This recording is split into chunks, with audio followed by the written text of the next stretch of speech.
উদযাপন সমিতিৰ তৰফৰ পৰা আপোনালোক সদৌতিলৈকে আমি কৃতজ্ঞতা জ্ঞাপন কৰিছোঁ, সেৱা নিবেদন কৰিছোঁ। আমি মহাৰথী চৰ্চা কেন্দ্ৰৰ সাংস্কৃতিক চৰ্চা কেন্দ্ৰৰ উদ্যোগত গৌৰীসাগৰ আৰু দিখৌমুখবাসীৰ সহযোগত আমি ছদিনীয়া কাৰ্যসূচীৰে শিশুৰ দৰে অভিনেতা ভাওনা প্ৰতিযোগিতাভাগি আয়োজন কৰিছিলোঁ আৰু তাৰ লগতে সংগতি ৰাখি আমি গ্ৰন্থোৎসৱৰ আয়োজন কৰিছিলোঁ।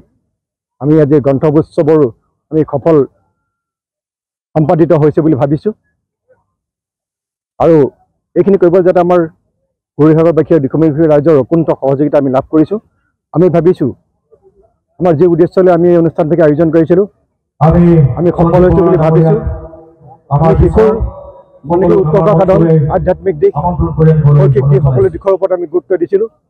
সেই দিশখিনিও আমি সফল সঁহাৰি পাইছোঁ বুলি ভাবিছোঁ আৰু ভৱিষ্যতে যদি এনেকুৱা সঁহাৰি আমি লাভ কৰোঁ তেতিয়া ভাবিছোঁ আমাৰ যিখিনি আমাৰ উদ্দেশ্য আমি সফল হ'ম।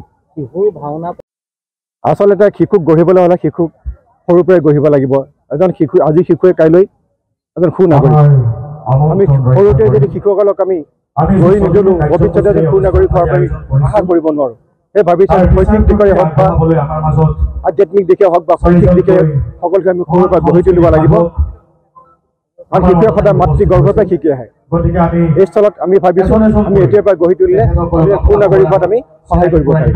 শিশু ভাওনা আপোনালোকে অনুষ্ঠিত কৰিছে, কোন তাৰিখৰ পৰা কোন তাৰিখলৈ হ'ব আৰু কিমানটা দলে অংশগ্ৰহণ কৰিব?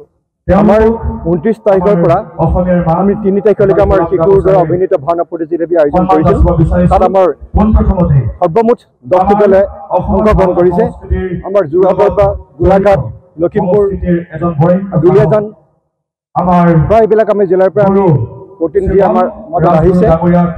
আমি ভাবিছোঁ তেওঁলোকক লৈ আমি এই প্ৰতিযোগিতাত সফল হৈছোঁ।